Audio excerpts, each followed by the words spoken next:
Bueno, hola, ¿qué tal? Lo primero, me comprometo a tardar poco porque sé que ya estamos pasados de hora y queda una ponencia. Voy a intentar acortar lo máximo posible y luego, pues quien tenga más interés se puede quedar aquí a preguntarme y nos entretenemos lo que quiera. ¿De qué voy a hablaros yo? Yo voy a hablar de comportamiento alimentario y de genética de la obesidad infantil. ¿Por qué? Creo que hasta ahora hemos tenido muchísimas ponencias hoy, súper interesantes, todas ellas haciendo hincapié en la importancia de una dieta saludable, de llevarla y trasladarla a comedores escolares, educación nutricional en colegios y demás. Vale, pero ¿y qué pasa cuando ese escolar tiene una predisposición genética que le predispone a obesidad o a otras patologías crónicas relacionadas, ¿no? ¿Hasta qué punto también le sirve todo eso que estamos hablando aquí o no? Pues este tema le he traído porque es parte de un proyecto que estoy haciendo junto con Lola Marrodán, Roberto, que también tenemos aquí, Antonio Villarino, Jesús Román, y es parte de mi tesis doctoral y he intentado traerlo fusionado de una manera más práctica con cómo llevar esto a los coles y cómo llevar esto a las mejoras de la dieta. Lo primero, resumiendo mucho, nosotros somos todos un conjunto de nuestros factores perinatales, genéticos y ambientales. Dentro de los perinatales ni me paro porque no es el tema de hoy, pero sabéis que aquí entra a formar parte tanto el peso y la condición nutricional de la madre cuando quedó embarazada, su alimentación, si fumó o no, si tomó alcohol, si hizo ejercicio, etcétera, etcétera. Sabemos que todo eso tiene una clarísima repercusión en el riesgo de que ese niño, cuando llegue a la infancia, adolescencia, desarrolle o no obesidad. Pasamos. Factores ambientales, los más importantes y los que llevamos toda la tarde hoy hablando y todos tenemos más que conocidos. Sabemos que la dieta, entorno obesogénico, el entorno familiar, como muy bien contaba Lola, el nivel socioeconómico y demás, tiene mucho peso. Yo hoy me quedo con la dieta. Y me quedo con cómo puede influir la dieta en el riesgo de desarrollar o no obesidad en escolares que partimos de la base de que tienen una predisposición genética a obesidad. Sabemos que a obesidad tenemos un tipo, que es la obesidad monogénica, que es cuando te toca la mutación, que es potente como para que la enfermedad la tenga sí o sí, la obesidad o cualquier patología, pero luego tenemos la obesidad poligénica, que es la más común, que es en la que distintas variantes genéticas van haciendo un efecto muy pequeñito, pero van sumando. Por tanto, una persona puede tener mayor o menor riesgo de predisposición genética a obesidad. ¿Cómo se mide eso? Pues se mide mediante SNPs de riesgo, que son polimorfismos de un único nucleótido, es decir, variaciones en la secuencia de ADN pequeñitas. Medir un solo SNP no tiene ningún tipo de sentido, no nos va a valer para gran cosa, aunque sí que hay estudios con SNPs independientes. Lo más útil es hacer puntuaciones de riesgo basadas en diferentes SNPs que la evidencia científica haya demostrado que aumentan el riesgo de obesidad. Así podemos ver cuántos SNPs de riesgo tiene alguien, cuánta predisposición tiene a obesidad. Aunque a día de hoy todavía esto sigue siendo muy desconocido, todavía queda muchísimo estudio por detrás. Pues la hipótesis planteada es hasta qué punto las conductas alimentarias, mi dieta, mis hábitos alimentarios del día a día, pueden saltarse esas cartas que nos han tocado, esa genética, esa predisposición genética a obesidad que tenga un niño o un adolescente, que es la población de la que hablamos hoy. Pues bien, nosotros hemos hecho un estudio con 526 escolares españoles, madrileños en concreto, de 6 a 16 años. Y les hemos cogido pues datos de todo, la genética, la dieta, la antropometría, no me voy a parar ahora mucho más en todo esto. Dentro de la genética lo que les hemos hecho es una PCR en saliva, que creo que ahora, post pandemia, pues ni falta hace contar cómo, ni cómo se ha genotipado y no hay tiempo tampoco, una PCR. Y en esa PCR lo que hemos sacado es 35 SNPs de riesgo, es decir, 35 variantes genéticas que predisponen a obesidad situadas en este listado de genes que tenemos aquí. Y con ello hemos diseñado una puntuación de riesgo poligénico a obesidad para clasificar a los escolares en si tenían mayor o menor riesgo a esa obesidad, pues clasificando por cuartiles, por la mediana, de diferentes maneras. Vale, ¿qué nos sale? ¿Los que tenían predisposición genética a obesidad tenían más obesidad, sí o no? Pues evaluando la obesidad de diferentes maneras, que en este caso aquí Lola sí que las hemos medido nosotros, no es autorreferido, no es por teléfono, como decían las encuestas nacionales, hemos ido ahí. ¿Qué nos sale?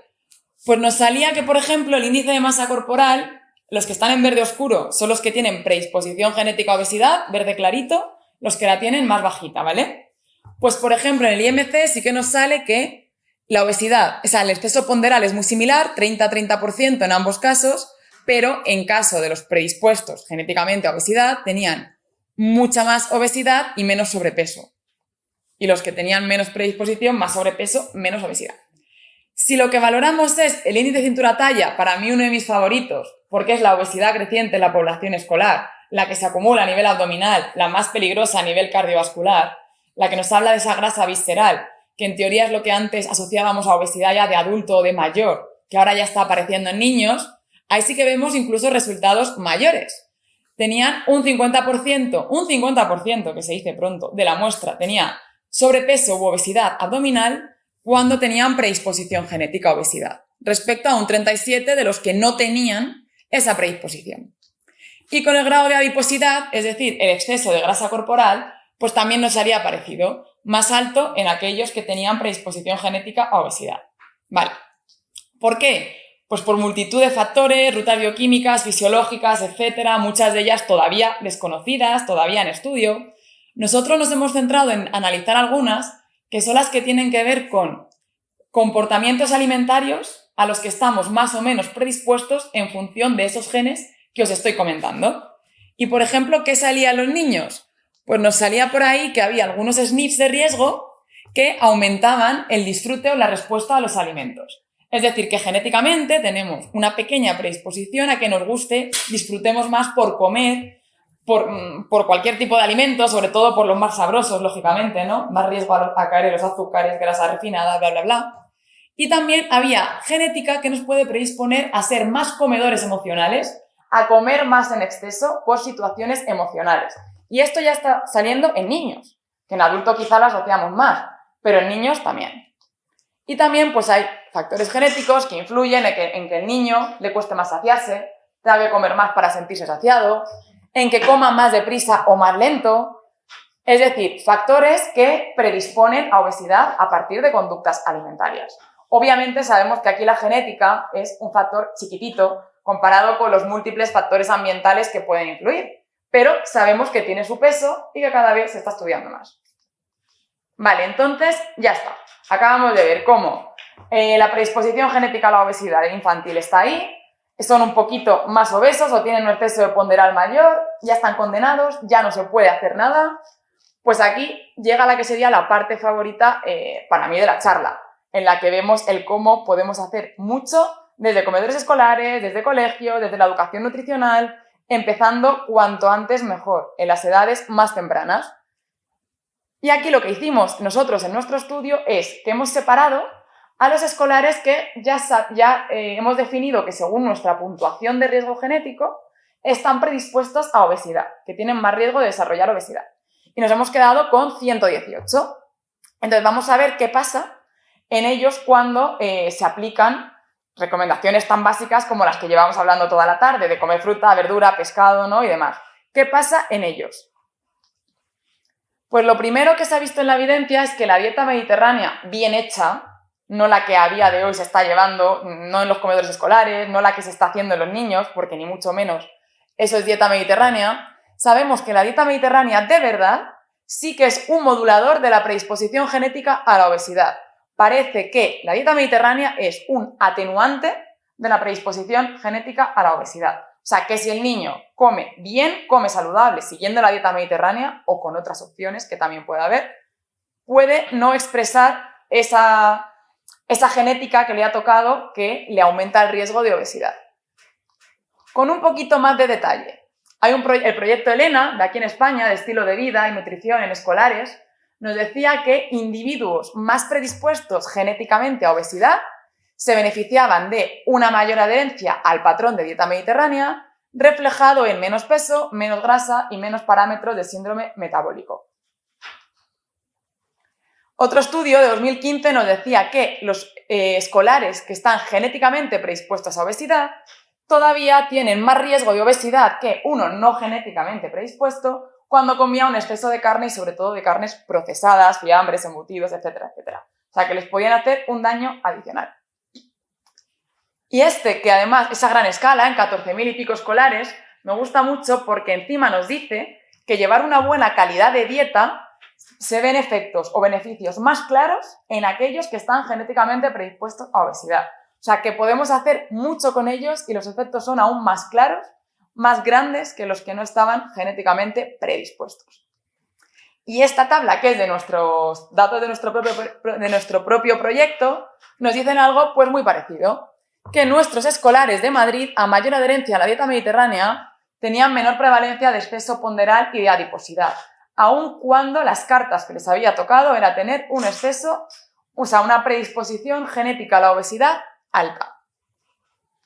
El dato más destacado de todos ellos de la tabla es que aquellos genéticamente predispuestos a obesidad que tenían mayor adherencia a la dieta mediterránea presentaban casi la mitad de prevalencia de obesidad abdominal, la más peligrosa, que los que tenían adherencia baja o media. O sea, que podía tener un enorme peso la dieta mediterránea, aun cuando los genes les habían tocado, pues dentro de los que habíamos elegido nosotros, las peores cartas.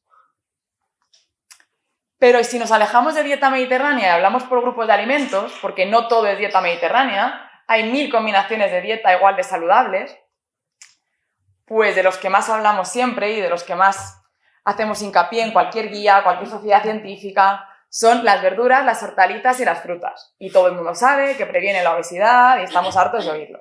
Vale, pero ¿qué nos sale aquí con escolares genéticamente predispuestos? Pues nos sale que 2 raciones de verdura a día y unas 2 piezas de fruta mitigan la predisposición genética a obesidad. En este estudio en concreto, de 2019, os he dejado todas las referencias al final, por si luego a alguien le apetece leerlo más, nos sale que en un estudio en que se eligieron 10 genes que predisponían a obesidad, aquellas personas predispuestas que comían poca verdura, hortaliza y fruta, esos niños que no llegaban a las recomendaciones, cada año iban ganando peso, iban ganando IMC. En cambio, esos mismos niños genéticamente predispuestos a obesidad, que sí que comían suficiente fruta, verdura y hortaliza, cada año o no aumentaban de peso o tenían pequeñas reducciones de peso y mejora de composición corporal. Solamente por fruta, verdura y hortaliza, sin hablar del resto de la dieta, de otros muchos factores que pueden influir. O sea que solamente con esto tenemos las grandes aliadas. Y en nuestro estudio, pues nos sale, también nos sale. Si os digo que tan solo con una ración de verdura y hortaliza, que no me he metido más para no extenderme mucho, con tan solo una ración de verdura y hortaliza, esos escolares genéticamente predispuestos a obesidad tenían 16% menos de prevalencia de exceso de grasa, 8% menos de obesidad abdominal y 5% menos de IMC alto.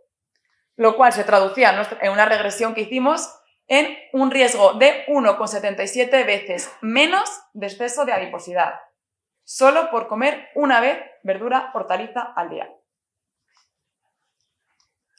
Si seguimos un poquito más, aquí está una de mis partes favoritas, porque creo que es uno de los problemas más grandes en la dieta, en salud pública que tenemos a día de hoy, que es la calidad de las grasas y el cómo de equivocados estamos en cuanto a las recomendaciones que hacemos de grasa, que muchas veces siguen siendo tan obsoletas como hay que comer menos grasa y hay que comer menos grasa saturada. La única que incluso en etiquetado está obligado a poner gramos de grasa y gramos de saturada.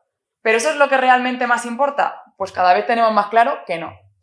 ¿Qué es lo que nos dicen aquí los estudios? Nos dicen que la calidad de grasa de la dieta también es un atenuante de la obesidad en escolares que genéticamente estén predispuestos. En concreto, ¿qué es lo que está más estudiado aquí? Está más estudiado cómo puede ayudar el omega 3, el consumo habitual de frutos secos y semillas y pescado azul, como antes hablaba también Yaiza, el ratio omega 3, omega 6, son 2 determinantes que son los que más evidencia científica tienen de que pueden ayudar a frenar o a mitigar esa predisposición genética a la obesidad. ¿Y por qué a mí me gusta mucho esto? Pues porque justamente yo creo que en la educación nutricional, en las guías de comedores escolares, en las guías de alimentación infantil, todavía se habla de que el niño tiene que comer menos grasa saturada y poco más. Cuando realmente sabemos que el niño tiene que comer más omega 3, porque como muy bien habéis dicho, también ha sido Yaiza en su ponencia, nos quedamos muy cortos de omega 3 y los niños ni os cuento.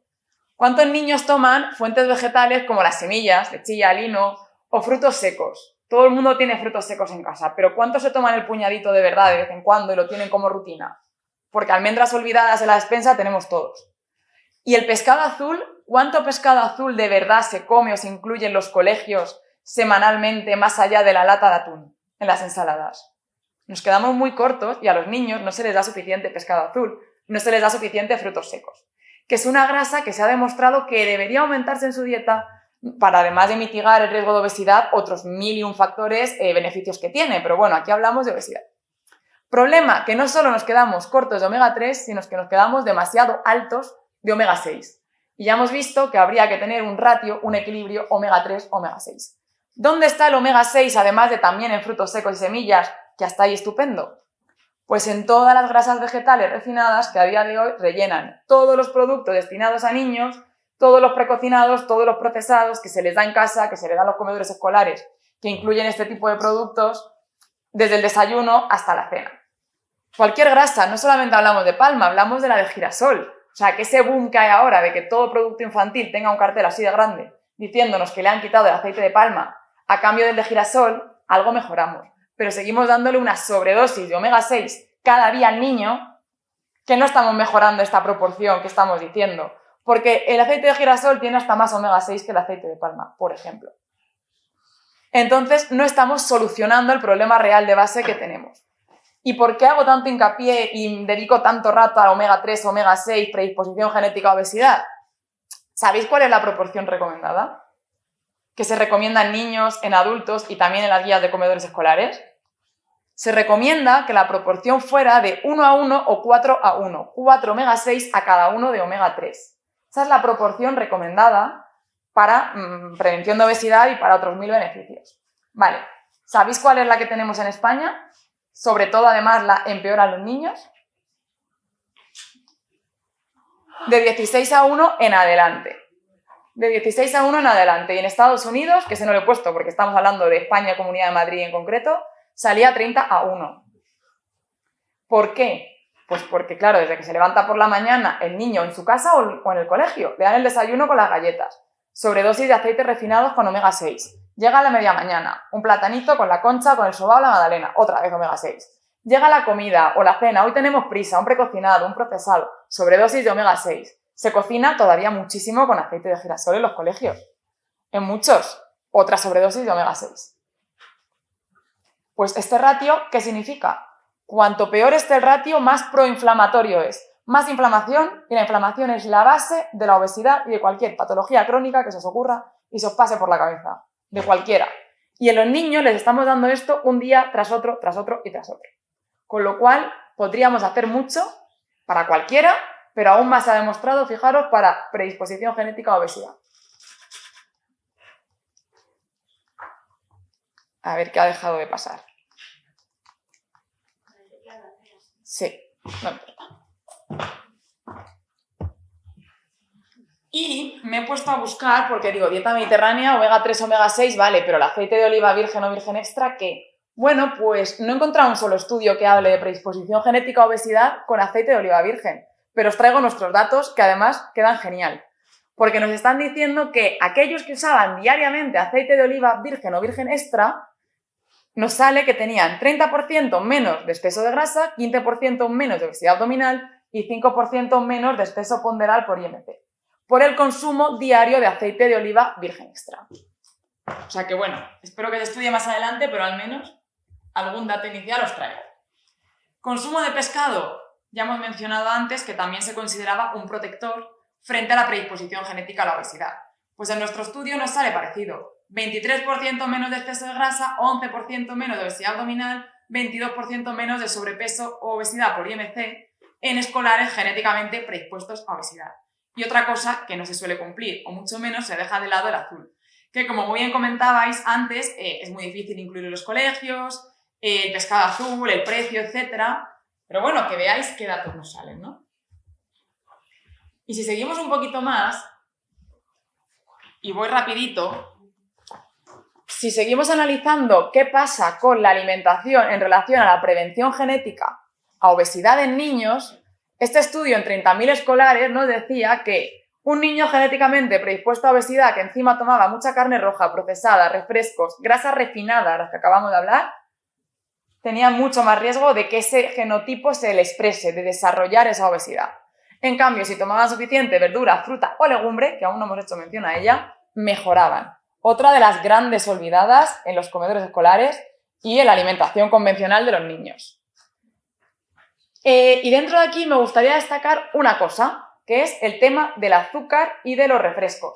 Que otra vez somos súper pesados con que hay que reducir el consumo de azúcar, de los refrescos, del colacao, y todo lo tenemos muy claro. Pero es que se ha demostrado que si ese niño con predisposición genética a obesidad toma menos azúcar, tiene menos riesgo de que se le desarrolle. Es que es algo bastante fuerte, vamos, podemos decir. Y otra vez insisto, porque lo hacemos horriblemente mal, no, peor. Os recuerdo que esta media os la conoceréis casi todos. La OMS nos dice que el niño no debería tomar más de 20-25 gramos de azúcar al día, de azúcar libre o añadido, al día. Vale, pues entre los colegios, entre lo que les dan los padres en casa, entre el yogur con azúcar y no sé qué, sabemos que no estamos haciendo ni caso a la recomendación de la OMS. Estudio Anides, un niño de 8 años ha consumido más azúcar que su abuelo en toda su vida. Estudio Enrica, media de ingesta de azúcar diaria en España, 111 gramos. Y la media la suben los niños. Obviamente. Pero ¿y cómo puede llegar a ser esto? Puede llegar a ser porque un niño en un desayuno normalito, típico desayuno recomendado de colacao, zumito con galletas, ya vuelan 40-50 gramos. Entonces, ¿cómo no vamos a llegar al doble si queda todo el día por delante? Más que de sobra. Y por dar un poquito más de datos muy rápido, voy acabando ya, que sepáis que además en España tenemos una complicación extra, y es que somos el cuarto país del mundo en consumo de refrescos.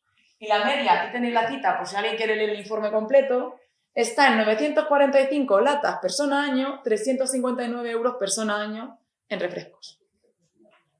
En refrescos. Y diréis, imposible. Posible. Sabéis que hay gente y hay niños que se meten la botella de 2 litros de Coca-Cola al día solos. Que eso ya son como 4 o 5 latas. Solos. Suma.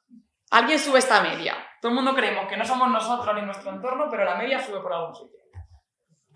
Y lo último, ya con esto cierro, es el desayuno en los niños. Y el desayuno en los niños también me parece importantísimo porque cada vez más niños desayunan en el colegio. Y hoy hablábamos de jornada de comedores escolares y de la alimentación en los colegios. ¿Y qué pasa? ¿Qué problema tenemos con el desayuno? Pues un problema muy grande. Tan grande que en nuestro estudio, en el proyecto nuestro, nos ha salido que los que no desayunan salen mejor parados que los que sí. ¿Es porque no se debe desayunar? ¿Porque desayunar es malo? Pues no. Es porque el desayuno es la peor comida del día que se están haciendo, entonces nos salen los peor parados. Porque desayunan mal. Fijaros que nos sale. Nos sale que los niños de nuestro estudio, niños y adolescentes que no desayunaban, tenían 33% menos de IMC, 30% menos de obesidad abdominal y 24% menos de exceso de grasa que los que desayunaban todos los días. Cuando lo que se está diciendo es que el desayuno es la comida más importante del día y mucho más para un niño, rendimiento físico y mental. Sabemos que está genial si desayunan bien, pero que si lo van a hacer mal, casi prefiero que no lo hagan. Porque si el niño va a comer un colacao con un bollicao corriendo para llegar al colegio a la clase, ese niño tiene un subidón así de azúcar y se va bien contento al cole. A la hora es el que se está durmiendo en el pupitre o el que no rinde en gimnasia, por el bajón que le ha dado después. O sea, para eso, si no desayuna, va a rendir más. Y va a tener más concentración en clase. Y esto no lo digo yo. El informe de la FED en 2018 nos dijo que el desayuno de un niño medio en España, el 75% de las veces incluía chocolate azucarado, colacao. El 59% bollos, luego otro 30% cereales, otro 23% encima de todo el chute de azúcar añadía azúcar extra por su cuenta. El que no, pan, pero blanco, no integral. Y el dato más triste de todos estos, solo un 9-10% metía una mísera fruta para desayunar. Y otros que hemos visto clave, como frutos secos o semillas, como ni contemplamos que eso pudiera estar en un desayuno, ni se evalúan los estudios. O sea, que ni idea. Entonces, claro, nos dice Ruiz Moreno en 2018 que entre el 35 al 70% de los azúcares diarios recomendados, el niño se los ha comido en el desayuno. Entonces sí, claro que nos salen mejor parados los que no desayunan, porque para desayunar esto sale mejor. Resumen de algunos estudios. 1. Se considera la comida del día de peor calidad nutricional el desayuno, y sobre todo en los más jóvenes. Problema 2. Es la ingesta en la que más se mete azúcar añadido, harina refinada, grasas refinadas y, por supuesto, la que menos carece de algo útil, de algo de lo que estamos hablando que venía bien. En este caso, para el tema de hoy, prevención de obesidad. Pues es donde menos metemos algo útil. No metemos proteína de calidad, no metemos fruta, no metemos frutos secos, el lácteo siempre va con azúcar. no metemos huevos, que diremos huevos, mejor las galletas. Entonces, hasta ya con estudios, a día de hoy sabemos que el concepto de desayuno idóneo que recomendamos a los niños para prevenir la obesidad no tiene ningún respaldo científico. O sea, que nada de zumo con leche, con colacao, con galletas, pan blanco, es la mejor alternativa de desayuno ni de lejos. De hecho, nos salen los peor parados y es por algo, insisto. Entonces, esta frase de un estudio de Seral Cortés que ha salido hace nada, me gusta, para concluir esto, porque dice que se considera que la influencia de la dieta en la condición nutricional en escolares genéticamente predispuestos a obesidad es un factor protector primordial que puede marcar la diferencia incluso entre la expresión o no de dicho fenotipo. Y entonces creo que no hace falta ni mencionar qué se puede hacer desde un colegio, comedor escolar, guías alimentarias para niños, porque es un poco pues casi lo contrario a lo que se está recomendando a día de hoy. Primero, meter más pescado azul, meter frutos secos y semillas, que es que ni se recomiendan un montón de guías para niños, ni se hace mención al fruto seco. Y a la semilla ya menos, pero al fruto seco. Desayunos, donde más tenemos que trabajar, y en colegios incluido. Yo he estado en colegios dando talleres en los que los niños te decían que tomaban colacao porque se lo metían en el desayuno sin preguntar, que ellos en su casa no tomaban, pero que les echaban el cucharadón y claro, pues ya venía echado. Pues que bueno, que tiraban, pero es que ni siquiera lo querían, en casa no lo estaban tomando. Uso del aceite de oliva virgen, que parecerá repetirse, pero se sigue sin usar. Todo lo que se debería. Legumbres y cereales integrales, fundamental, mucho más que lo que se hablaba antes de que sean ecológicos, biológicos, eso ya sería un paso más allá y si es que realmente sirve. Paso 1, cereal integral y legumbre, más legumbre, ecológica o no, legumbre, cualquiera, unas lentejas. Reducir, por supuesto, azúcar, harina, grasa refinada y meter más verdura de verdad en los colegios, porque muchas veces cuenta como verdura cantidades que tocan a 30 gramos el niño, medio tomate de guarnición con el filete o un poquito de verdura pero bien mezclada con bacon o con fiambres. No cuenta igual, falta. Entonces se pueden hacer muchas cosas en los coles. Y esto no me voy a parar aquí porque no da tiempo, pero Lola, lo has dicho antes y me he acordado, digo, luego hago alusión a ti. Todo esto que os acabo de contar que nos sale en nuestro estudio, la diferencia que nos sale es abismal si hablamos de escolares genéticamente predispuestos, con padres con alto nivel educativo o socioeconómico y bajo. Increíblemente diferente, que hasta repasé los datos porque me chocaba y digo, algo tiene que haber mal, y no. Fijaros qué diferencia, ¿eh? Nivel de estudio paterno alto, 7,9% de exceso ponderal, los que tenían los padres con nivel de estudios paterno más alto. 41% de exceso ponderal, los que tenían el nivel de estudios más bajo el padre. Y con la madre parecido, 13 a 41. O sea, que es que todo esto, si lo llevamos más a los colegios donde menos posibilidad tienen, donde hay menos recursos, es que donde todavía se va a notar más y más rápido. Y con la categoría profesional nos pasa lo mismo. Padre-madre con categoría profesional alta, niños, aunque sean genéticamente predispuestos a la obesidad, exceso ponderal mucho menos. En la madre se nota mucho menos la diferencia, pero es que aquí es un tema para hablar más allá, porque madre incorporada a trabajo laboral, menos horas para el niño, no cocina. Entonces, por eso no se nota igual que con el padre. Y nada, ya con esto cierro. Como conclusión, la genética influye pero no condena. Desde los niños tenemos que atacar desde las primeras etapas de la vida. Dieta y estilo de vida sí que pueden modular la expresión de los genes hasta un nivel que ni nos esperamos todavía con todo el estudio que queda por delante. Y desde los coles pues se puede hacer mucho, mucho, mucho. Os dejo aquí las referencias por si luego alguien las quiere de los estudios más destacados que he utilizado. Y pues nada, no sé cuánto me he enrollado de más al final, seguro que sí, pero bueno. Muchas gracias.